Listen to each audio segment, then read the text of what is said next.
जिस दिल्ली में पाबंदियों के बावजूद कोरोना की सुनामी अपने शिखर की तरफ बढ़ रही है, वहां अगले 5 दिन क्यों चुनौतीपूर्ण रहने वाले हैं?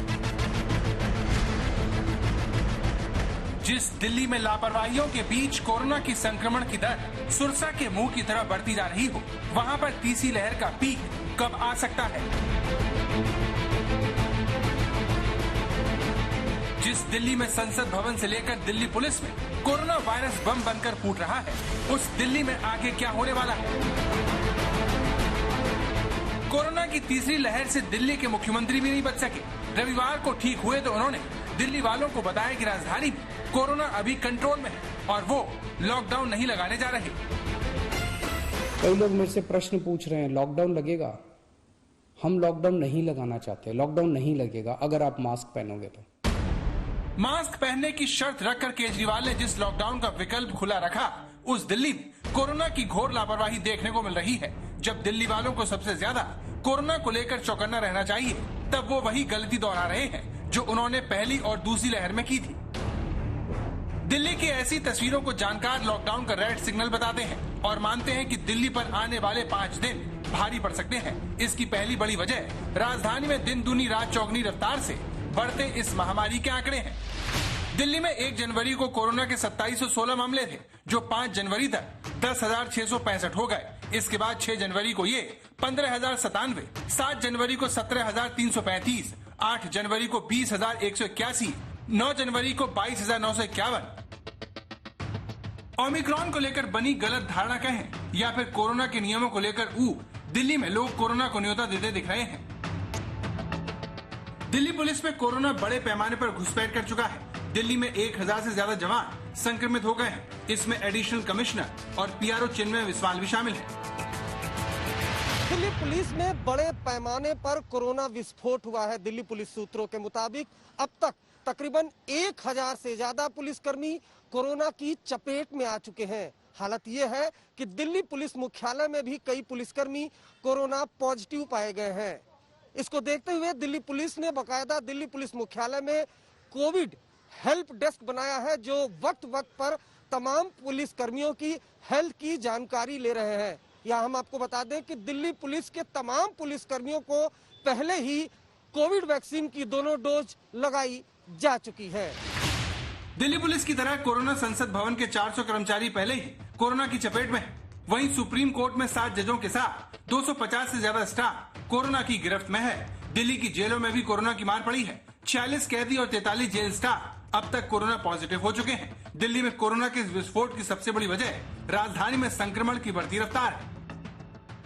1 जनवरी को दिल्ली में कोरोना के संक्रमण की दर 2.55% थी, जो 5 जनवरी को बढ़कर 6.43%, 9 जनवरी को 23.5% और 10 जनवरी को 25% हो गई। यानी दिल्ली में टेस्ट करवाने वाला हर चौथा व्यक्ति कोरोना से संक्रमित पाया जा रहा है।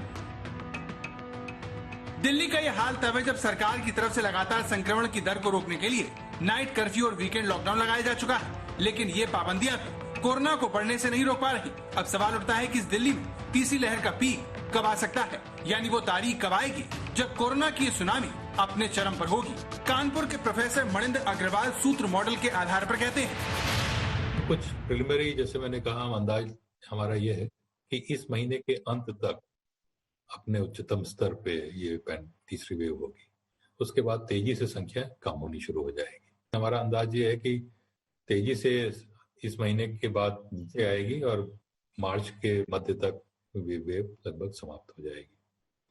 और जब हम बड़े शहरों की बात करते हैं, दिल्ली, मुंबई, कोलकाता, जहाँ पे काफी कई दिन हो गए इस लहर को प्रारंभ हुए, तो वहां इन तीनों शहरों में हमारे अंदाज के अनुसार इस महीने के बीच में, यानी अगले कुछ दिनों में ही अपने उच्चतम स्तर पे ये लहर पहुंच जाएगी। तो प्रोफेसर अग्रवाल की माने तो जनवरी के मध्य में दिल्ली में कोरोना की तीसरी लहर का पीक आ सकता है और तब 50 से 60 हजार केस रोजाना आ सकते हैं। ये कितनी गंभीर बात है उसे आप इसी बात से समझिए कि पहली लहर में दिल्ली में सबसे ज्यादा 11 नवंबर 2020 को 8,593 केस आए थे। दूसरी लहर में यह आंकड़ा 20 अप्रैल 2021 में 28,395 पहुंच गया था। लेकिन इस बार इसके 50 से 60 हजार के लेवल तक पहुंचने की आशंका जताई जा रही है, जो दूसरी लहर से 2 गुने से ज्यादा है। दूसरी लहर में कोरोना ने देश और दिल्ली में कैसे हाहाकार मचाया था, ये किसी से छिपा नहीं है। ऐसी हाल मुंबई के भी हुए थे, जहां आज कोरोना की संक्रमण की दर दिल्ली से भी ज्यादा है। इस तरह दोनों ही महानगरों में कोरोना की रफ्तार बेकाबू है और संक्रमण की दर आसमान छू रही है। राहत की बात बस इतनी है कि अस्पताल जाने की नौबत कम मरीजों को ही आ रही है।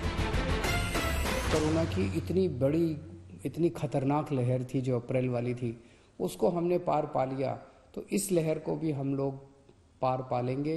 चिंता करने की जरूरत नहीं है, लेकिन जिम्मेदारी के साथ काम करने की जरूरत है। और जिन जिन लोगों ने वैक्सीन नहीं लगवाया, प्लीज जाके वैक्सीन जरूर लगवा लीजिए। वैक्सीन लगाने से मतलब ये नहीं है कि कोरोना नहीं होगा, लेकिन कोरोना अगर हुआ तो आपको कम माइल्ड कोरोना होगा, आपकी जान को खतरा नहीं होगा, आपको अस्पताल हो सकता है जाने की जरूरत ना। पूरी दुनिया में ओमाइक्रॉन का फैलाव हुआ है और इसीलिए हर कंट्री से आने वाला जो भी व्यक्ति है जो महाराष्ट्र के इंटरनेशनल एयरपोर्ट्स पे लैंड होगा, उसको 7 दिन का क्वारंटाइन कंपलसरी हम कर रहे हैं और उसको मॉनिटर करने के लिए भी एक स्पेशल ऐप के तहत उसको मॉनिटर करने का भी काम किया जाएगा। सरकारें भले ही कहें कि लोग घरों पर ही ठीक हो रहे हैं और लोगों को अस्पताल जाने की नौबत नहीं आ रही, लेकिन अमेरिका जैसे देशों में धीरे धीरे ओमिक्रॉन संक्रमितों का अस्पताल में भर्ती होना बढ़ता जा रहा है। इसलिए WHO लगातार भारत जैसे देशों को ओमिक्रॉन से सावधान रहने की सलाह दे रहे हैं, जहां इस वेरिएंट को हल्का मानकर लोग बैठ गए। नंबर तो बढ़ते जा रहे हैं। अगर आप पिछले 8-9 दिन से ही देखें तो ऑलमोस्ट 4-5 टाइम्स हो गए हैं। कहाँ 200-300 जैसे दिल्ली में शुरू हुए थे, कहाँ 20,000 क्रॉस कर चुके हैं। तो इसी तरह महाराष्ट्र में, बॉम्बे में भी यही, मुंबई में भी यही स्थिति है। सो ये एक्सपेक्टेड है कि जैसे जिस तरह से नंबर बढ़ रहे हैं तो ऑलमोस्ट एक पीक आने वाली है जनवरी में। और मैं आशा करता हूँ जैसे जो साउथ अफ्रीका में हुआ था इस पर्टिकुलर स्ट्रेन में, सीधा ऊपर गई थी और सीधा ही नीचे आई थी, ऑलमोस्ट वर्टिकल थी। तो मैं बहुत उम्मीद करता हूँ कि जिस तरह से अनफॉर्चुनेटली ऊपर गई है, आई होप फॉर्चुनेटली वो नीचे भी आए और सडन फॉल भी हो, स्टीप हो। और अभी तो केसेस काफी आ रहे हैं। देश में कोरोना की तीसरी लहर को तो नहीं रोका जा सकता, लेकिन खुद को और अपने परिवार को सुरक्षित रखना असंभव नहीं है। मुंबई से सौरभ वक्तानिया, दिल्ली से पंकज जैन, कुमार कोणा और अरविंद ओझा के साथ आज तक ब्यूरो।